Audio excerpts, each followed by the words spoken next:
Welcome to வாடாமலர் சமையல். இன்றைக்கி நம்ம முருங்காயை வச்சு ஒரு காரசாரமான மசாலா கறி எப்படி செய்கிறதுன்னு பார்க்கலாங்க. இது கொஞ்சம் டிஃப்ரெண்ட்டாக ஒரு தேங்காய் மசாலா அரைச்சி ஊற்றி நம்ம செய்ய போகிறோங்க. வாங்க எப்படி செய்கிறதுன்னு பார்க்கலாங்க.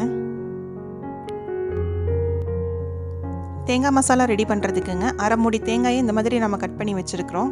அதில் கொஞ்சமாக எண்ணெய் சேர்த்து நம்ம தேங்காயை நல்லா வறுத்து எடுத்துக்கலாங்க.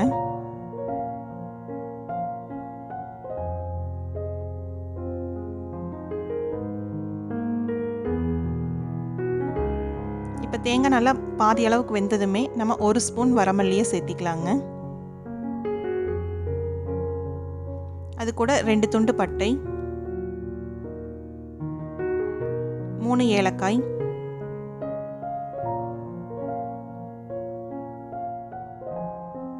5-6 கிராம்பு,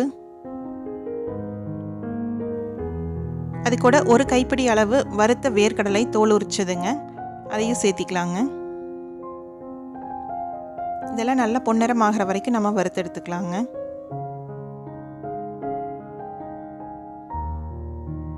அது கூட ஒரு ஸ்பூன் கசகசா,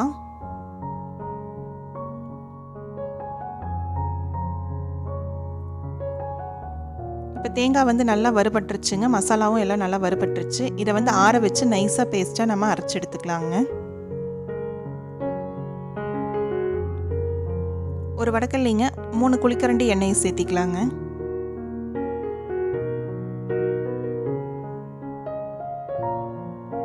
எண்ணெய் காஞ்சதுமே ஒரு ஸ்பூன் சீரகம்,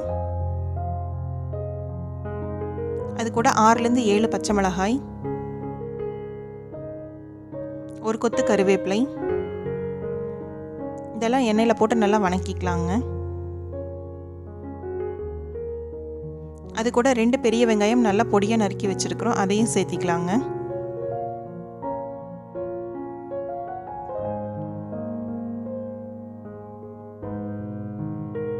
வெங்காயம் நல்லா பொன்னிறம் ஆகிற வரைக்கும் நம்ம வணக்கிக்கலாங்க. இப்போ இந்தளவுக்கு வணங்கினதுமே நம்ம ஒரு ஸ்பூன் இஞ்சி பூண்டு பேஸ்ட்டை சேர்த்து நல்லா பச்சை வாசனை போகிற அளவுக்கு வணக்கிக்கலாங்க.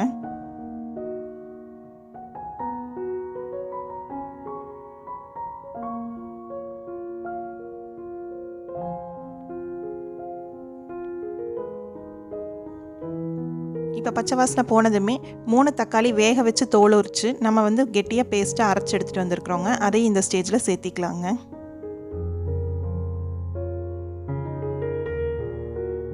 இது நல்லா வணங்கினதுக்கப்புறங்க நம்ம கட் பண்ணி வச்சுருக்கிற முருங்காயை இந்த ஸ்டேஜில் சேர்த்திடலாங்க.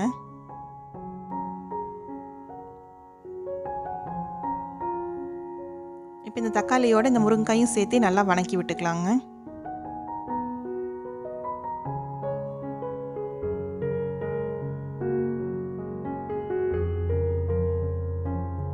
இப்போ இந்தளவுக்கு வணங்கினதுக்கப்புறம் நம்ம பாதி அளவு உப்பு மட்டும்தாங்க இந்த ஸ்டேஜில் சேர்த்தணும். ஏன்னா முருங்காயில் உப்பு ஜாஸ்தியாக பிடிச்சிக்குங்க நம்ம இந்த ஸ்டேஜில் ஃபுல்லாக சேர்த்திட்டோம்னா.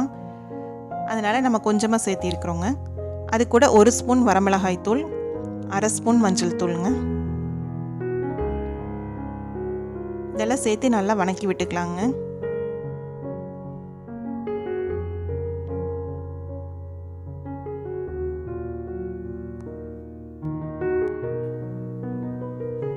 இப்போ நல்லா வணங்கினதுக்கப்புறம் நம்ம 1 கப் அளவு தண்ணி இந்த காய் வேகிற அளவுக்கு நம்ம ஊற்றிக்கலாங்க.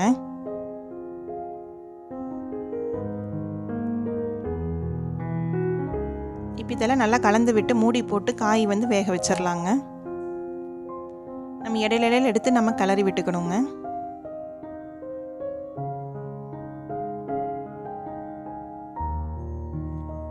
இப்போ முருங்காய் நல்லா வேக ஆரம்பிச்சிருச்சுங்க. நம்ம திருப்பி இதை மூடி போட்டு நம்ம சிம்மில் வச்சிடலாங்க.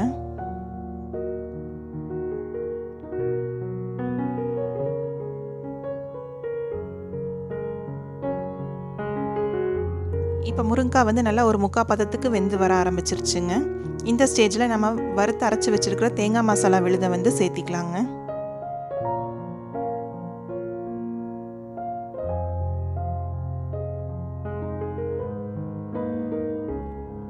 இப்போ இந்த கறிக்கு தேவையான அளவு தண்ணி சேர்த்திக்கலாங்க.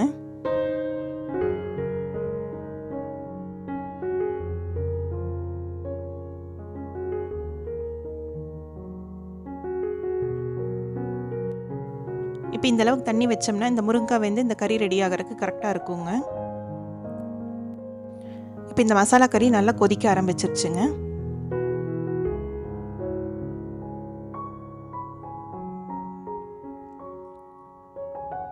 இப்போ முருங்கைக்காய் வந்து இன்னும் கொஞ்சம் வேகணுங்க. இன்னும் ஒரு 5 நிமிஷம் நம்ம இதை வந்து கொதிக்க வச்சிடலாங்க.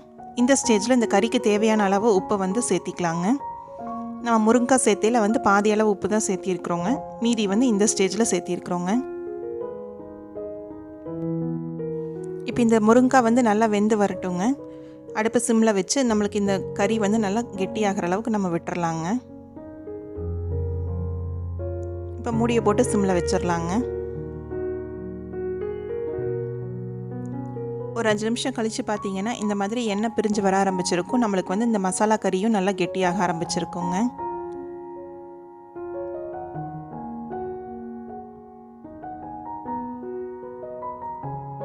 இப்போ முருங்கைக்காய் பார்த்தீங்கன்னா நல்லா வெந்துருச்சுங்க, சாஃப்டாக ஆயிடுச்சு. அவ்வளோதாங்க, நம்மளோட சூப்பரான முருங்கைக்காய் மசாலா கறி டிஃப்ரெண்ட்டாக நம்மளுக்கு ரெடி ஆயிடுச்சுங்க. இது வந்து சாப்பாட்டுக்கு ரொம்ப டேஸ்ட்டாக இருக்கும். நீங்களும் வீட்டில் ட்ரை பண்ணி பார்த்துட்டு எப்படி இருந்துச்சுன்னு சொல்லி கமெண்ட்டில் சொல்லுங்கள். இந்த வீடியோ உங்களுக்கு பிடிச்சிருந்ததுன்னா லைக் பண்ணுங்கள், ஷேர் பண்ணுங்கள், சப்ஸ்கிரைப் பண்ணுங்கள். கூடவே இருக்கிற பெல் ஐக்கானையும் கிளிக் பண்ணிடுங்க.